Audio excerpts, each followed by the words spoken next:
بسم اللہ الرحمن الرحیم، السلام علیکم، میں ہوں حمزہ اشرف اور میں ہوں صفیہ خان۔ شامل کرتے ہیں ہیڈ لائنز۔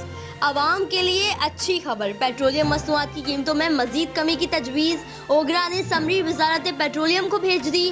پیٹرول 7 روپے 6 پیسے فی لیٹر سستا کرنے کی سفارش۔ وزارت خزانہ وزیر اعظم کی منظوری سے 31 مئی کو نئی قیمتوں کا اعلان کریں گے۔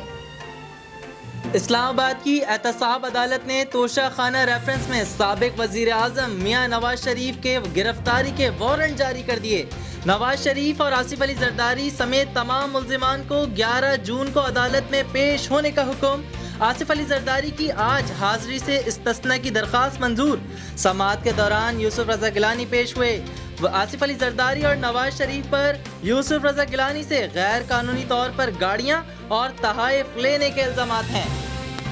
گرمی سے ستائے عوام کے لیے محکمہ موسمیات نے اچھی خبر سنا دی۔ بالائی پنجاب، خیبر پختونخوا اور گلگت بلتستان میں معمولی بارش ہوگی، آندھی بھی چلے گی۔ ہفتے اور اتوار کو بارش کا سلسلہ سندھ اور بلوچستان کا رخ کرے گا۔ پیر کو بدین، حیدرآباد، لاڑکانہ میں آندھی اور ژالہ باری کا امکان۔ چاول اور کپاس کے کاشتکاروں کو احتیاطی تدابیر کی ہدایت۔ سندھ حکومت کا جمعے اور ہفتے کو کاروبار کی اجازت دینے کا عندیہ۔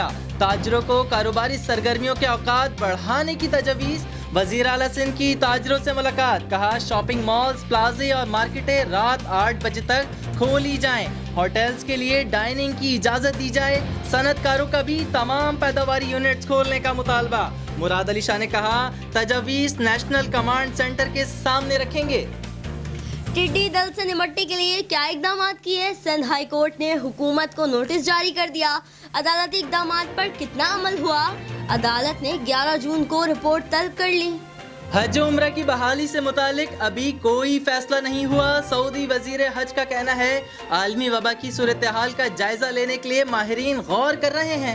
صورتحال بہتر ہوتے ہی کوئی بہتر فیصلہ ہوگا۔